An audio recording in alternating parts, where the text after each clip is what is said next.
안녕하십니까. 오늘은 성령 세례 두 번째 시간입니다. 세례 요한은 말하기를 나는 물로 세례를 베풀거니와 예수님께서는 성령으로 세례를 베풀 분이라고 말씀하고 있습니다.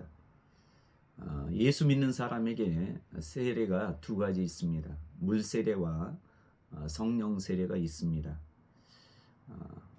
물 세례는 예수님과 연합이라고 할 수 있고, 또 성령 세례는 성령과의 연합이라고 생각하는 것이 세례에 대해서 잘 설명하는 것이 아닌가 생각이 듭니다.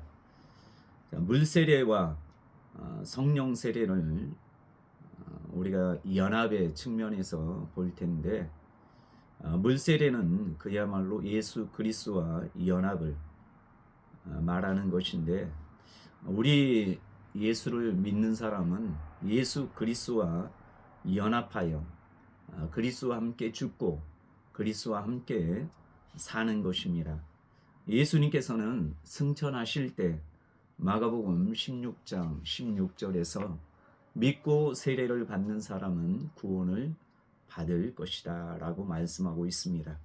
또 마태복음 28장에 우리가 잘 아는 19절 말씀, 그러므로 너희는 가서 모든 족속으로 제자를 삼고 아버지와 아들과 성령의 이름으로 세례를 베풀라 하셨습니다. 자, 우리는 예수 그리스도를 믿으면 구원을 받는다고 알고 있습니다. 그런데 예수님께서는 믿고 세례를 받는 자는 구원을 받을 것이다 라고 말씀을 하고, 또 너희는 가서 모든 족속을 제자로 삼아 아버지와 아들과 성령의 이름으로 세례를 베풀라라고 말씀하고 있습니다. 이것을 보면 세례를 받는 것이 중요하기 때문에 예수님께서 이렇게 승천하시기 전에 제자들에게 믿고 세례를 받는 사람 구원 얻고, 또 아버지와 아들과 성령의 이름으로 세례를 베풀라고 말씀하는 것을 볼 수 있습니다. 그만큼 예수님께서 세례를 중요하게 여겼다는 것을 우리가 알 수 있습니다.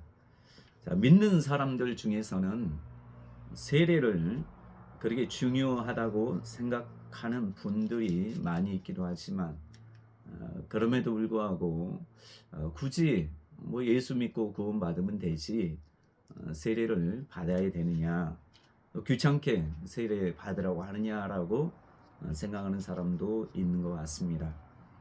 무엇보다 예수를 믿는 것이 중요합니다. 로마서 10장에 보면 네가 만일 네 입으로 예수를 주로 시인하며 또 하나님께서 그를 죽은 자 가운데서 살리신 것을 네 마음에 믿으면 구원을 받으리라. 사람이 마음으로 믿어 의에 이르고 입으로 시인하여 구원에 이르느니라. 이 말씀을 보면 예수님께서 나의 죄를 위해서 십자가에 달려 돌아가시고, 또 하나님께서 예수님을 살게 하셨다는 것을 우리가 믿게 되면 구원에 받는다고 합니다. 먼저 중요한 것은 마음으로 믿어야 합니다.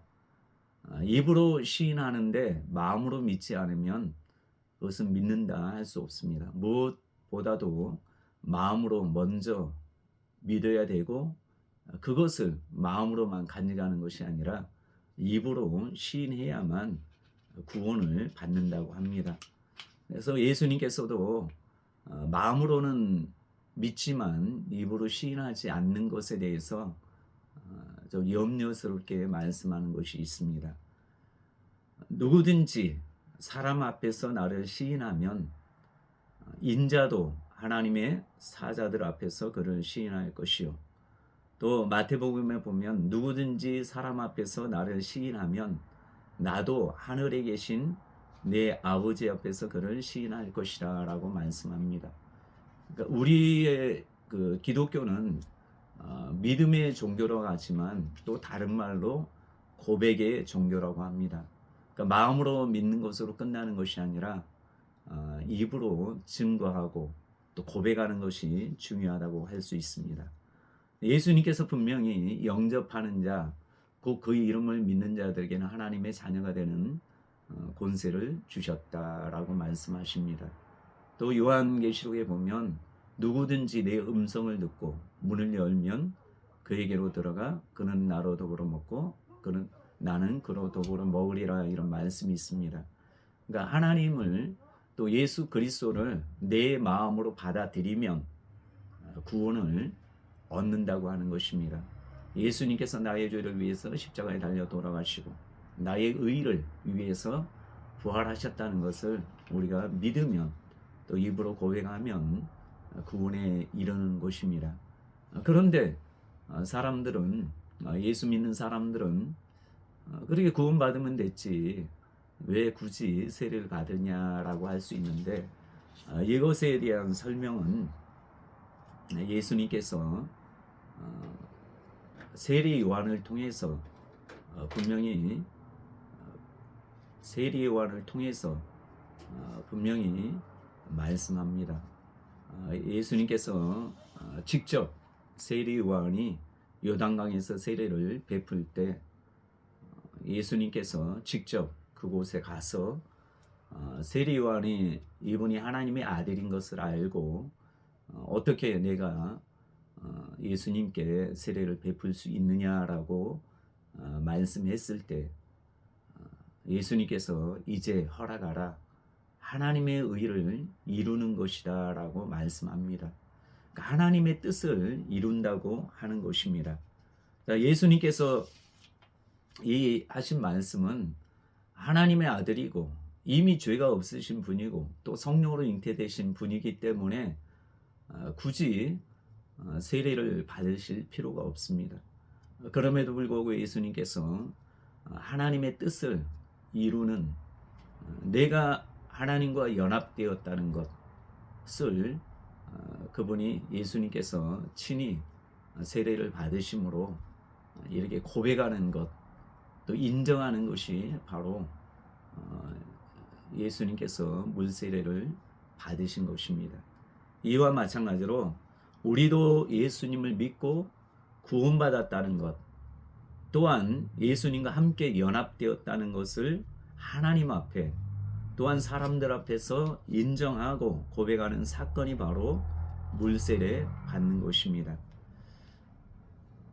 우리는 이미 내가 그리스도와 함께 십자가에 못 박혀 죽었고 또 그리스도와 함께 사는 것임을 마음으로 믿고 입으로 시인해서 구원은 받았지만, 또 그런즉 누구든지 그리스도 안에 있으면 새로운 피조물이라는 것을 믿지만, 이것을 하나님 앞에 하나님의 뜻을 이루기 위해서 하나님께서 이루신 모든 것에 대해서 감사하는 마음, 또 고백하는 마음으로 이렇게 물세례를 많은 사람들 앞에서, 믿음의 사람 앞에서 받는 것이 바로 세례인 것입니다. 그래서 세례는, 물세례는 하늘에서 이루어진 것에 대해서 인간이 땅에서 거기에 대한 고백으로 받는 것이 세례인 것입니다. 그래서 예수 믿는 모든 사람들은 예수를 믿고 구원은 받았지만 거기에 대한 응답으로 세례를 꼭 받으셔야 되는 것입니다. 무릇 그리스도와 합하여 세례를 받은 우리는 그의 죽으심과 합하여 세례를 받은 줄을 알지 못하느냐. 그러므로 우리가 그의 죽으심과 합하여 세례를 받음으로 그와 함께 장사되었나니 이는 아버지의 영광으로 말미암아 그리스도를 죽은 자 가운데서 살리심과 같이 우리도 또한 새 생명 가운데서 행하게 하려 함이라 라고 말씀하고 있습니다.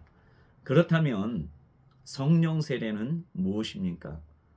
성령 세례는 내 영과 성령님이 연합하는 사건이 성령 세례라고 할 수 있습니다. 우리가 예수를 믿으면 하나님이 함께 하십니다. 예수님께서 제자들에게 요한복음 14장 17절에 대해서 성령에 대해서 이렇게 말씀했습니다. 그는 진리의 영이라 세상은 능히 그를 받지 못하나니 이는 그를 보지도 못하고 알지도 못함이라. 그러나 너희는 그를 아나니 그는 너희와 함께 거하시며 또 너희 속에 계시겠음이라. 이렇게 말씀하셨습니다. 성령 하나님은 믿지 않은 사람과는 상관이 없습니다. 오직 예수 그리스도를 믿고 하나님의 자녀가 된 사람과만 상관이 있는 것입니다. 예수님께서는 제자들에게 그는 너희와 함께 거하시며라고 말씀하셨습니다. 예수님께서 아직 성령을 받지 않은, 그러니까 성령 세례 받지 않은 제자들에게 이렇게 말씀하셨습니다. 성령께서 너희와 함께 계시다라고 말씀했습니다. 예수님께서 제자들에게 이렇게 말씀하신 시점은 승천하기 전입니다. 이들에게 아직 성령 세례가 받지 않았던 때입니다. 근데 우리가 예수 그리스도를 믿으면 성령 세례 받지 않아도 성령은 우리와 함께 거하신다고 주님께서 말씀하셨습니다. 그런데 뒤에 말씀해 보시면 너희 속에 계시겠습니다 라고 미리형으로 말씀하고 있습니다. 아직 이루어지지 않았기 때문에 예수님께서 예수님의 제자들에게 너희 속에 계시겠습니다 라고 미래적으로 말씀하는 것입니다. 예수를 믿고 거룩하게 된 우리들에게는 하나님의 자녀가 되었기 때문에 성령이 함께 거하신다고 하시는데, 너희 속에 계시겠습니다 이 말씀이 바로 성령 세례를 말씀하는데, 성령 세례란 뭐냐? 성령께서 우리 마음 가운데 들어오는 사건이 성령 세례인 것입니다. 우리에게 믿는 우리에게 성령께서 우리 마음 가운데 오셔서 우리 영과 연합된 사건이 바로 성령 세례인 것입니다. 그렇기 때문에 예수님께서 성령 세례가 얼마나 중요하다는 것을 아셨기 때문에 예수님의 제자들에게 너희는 마음에 근심하지 말라.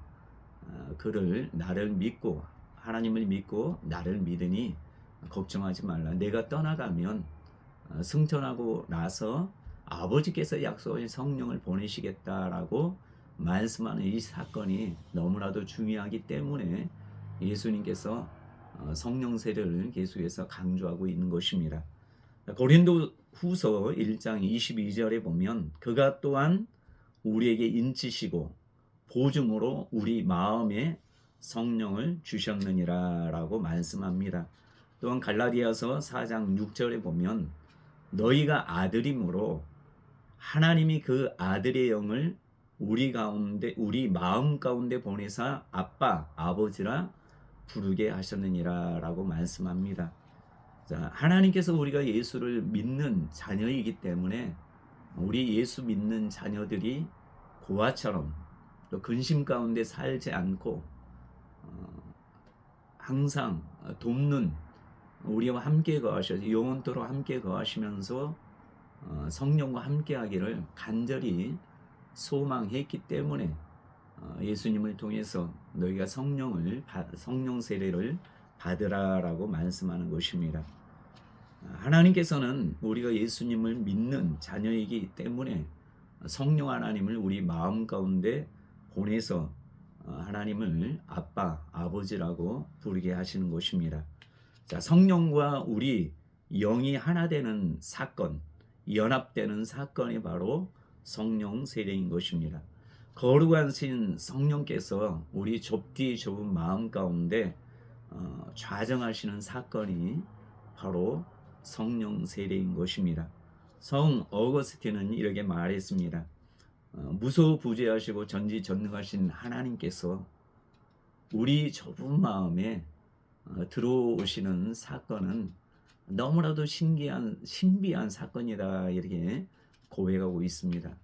우리가 성령 하나님께서 우리 마음 가운데 들어온다는 것은 얼마나 우리에게 큰 축복이고 선물인지 모르겠습니다.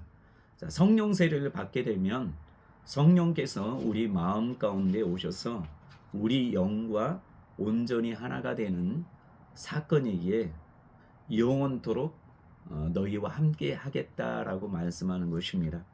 자, 예수님께서는 예수를 믿어도 고아처럼 살아가는 사람이 많이 있을 수 있기 때문에, 또 제자들이 예수님과 육신에 갖고 있는 예수님과 함께 있었음에도 불구하고 계속해서 믿음 없는 그런 책망을 많이 들었습니다. 그런데 예수님이 떠나시고 나서 제자들이 성령 세례 받고 나서는 예수님이 계실 때는 예수님을 찾고 또 찾고 근심하고 걱정하고 했는데, 성령께서 그 마음 가운데 들어오신 이후에는 그런 염려 근심이 없고 더욱더 담대히 복음을 전했을 뿐만 아니라, 무슨 문제가 있을 때 육신으로 예수님이 계실 때는 예수님을 찾고 막 흔들고 했지만, 그 이후로는 그 마음 가운데 보내신 성령과 교제하며 그 음성에 따라 신앙생활을 했기 때문에 예수님의 제자들이 담대하게 순교의 자리까지 간 것이 아니겠습니까? 예수님께서 육신으로 계실 때는 시간과 공간의 제약을 받을 수밖에 없었지만, 우리 성령 하나님은 보이지 않는 하나님의 영이시기 때문에 시간과 공간에 상관없이 또 모든 믿는 사람 안에 마음 가운데 오셔서 각 사람의 형편과 처지를 알고 그들에 맞게 그들의 삶의 레마의 말씀으로 주심으로 그들이 생생한 하나님을 체험하고 또 하나님과 긴밀한 교제하며 살 수 있었던 것입니다. 자, 물세례는 하늘에서 구원을 이루시는 것에 대해서 내 자신이 거기에 응답하는 사건이 물세례라고 할 수 있습니다. 그러나 성령 세례는 땅에서 내가 하나님의 자녀로서 하나님의 뜻대로 살기 원하여서 하나님께 온전히 영광 돌리기 위해서 성령 하나님을 주시기를 간절히 구할 때 하나님께서 응답하셔서 이루어주는 사건이 바로 성령 세례인 것입니다. 예수님께서 성령 세례를 주시려고 세상에 임하셨기에, 우리 모든 예수 믿는 사람은 성령 세례 받지 않았다면 꼭 성령 세례를 받고, 성령 세례 받으신 분들은 이것이 그냥 성령 세례 받은 것이구나, 이것이 아니라 성령 하나님께서 우리 마음 속에 오셔서 우리 영과 온전히 하나 되는 놀라운 신비한 사건이구나. 그 하나님께서 나와 함께 영원토록 함께하기 위해서 내 마음 가운데 들어오셔서 나를 고아처럼 버려두지 않고 영원토록 함께 하시겠다고 약속하신 그 사건이 바로 성령 세례 사건이구나, 이렇게 생각하고 신앙생활하는 저와 여러분이 되시길 간절히 축원합니다. 다음번에는 내가 성령 세례를 받았는지 받지 않았는지 말씀을 통해 알아보는 시간을 갖도록 하겠습니다. 끝까지 시청해 주셔서 감사합니다.